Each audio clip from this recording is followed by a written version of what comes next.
नमस्कार। एकनाथ शिंदे यांच्या शब्दाखातर उद्धव ठाकरे यांची साथ सोडत बच्चू कडू महायुती सोबत गेले, पण मात्र आता तेच बच्चू कडू मुख्यमंत्री एकनाथ शिंदे यांच्या विरोधात आक्रमक झाल्याचं पाहायला मिळत आहे। बच्चू कडू यांनी मुख्यमंत्री एकनाथ शिंदे यांना थेट पाठिंबा काढून घेण्याचाच इशारा दिला आहे। दिव्यांगाच्या प्रश्नावरून बच्चू कडू आक्रमक झाले आहेत।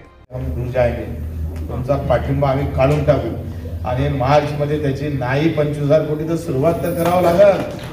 कारण आता 1400 कोटीमध्ये तर 1000 कोटी तर कर्मचाऱ्याच्या पगारासाठीच गेले।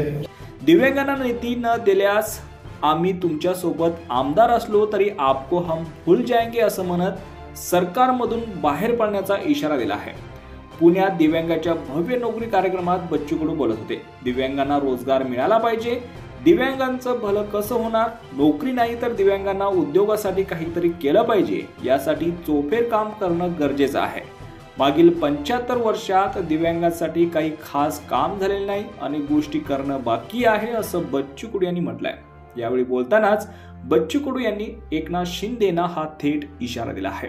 यावर तुम्हाला काय वाटतं? तुमची प्रतिक्रिया कमेंट बॉक्समध्ये नक्की कळवा आणि असे राजकीय घडामोडी पाहण्यासाठी चॅनलवर नवीन असाल तर सबस्क्राईब करून बेल आयकॉन दाबून विसरू नका। धन्यवाद।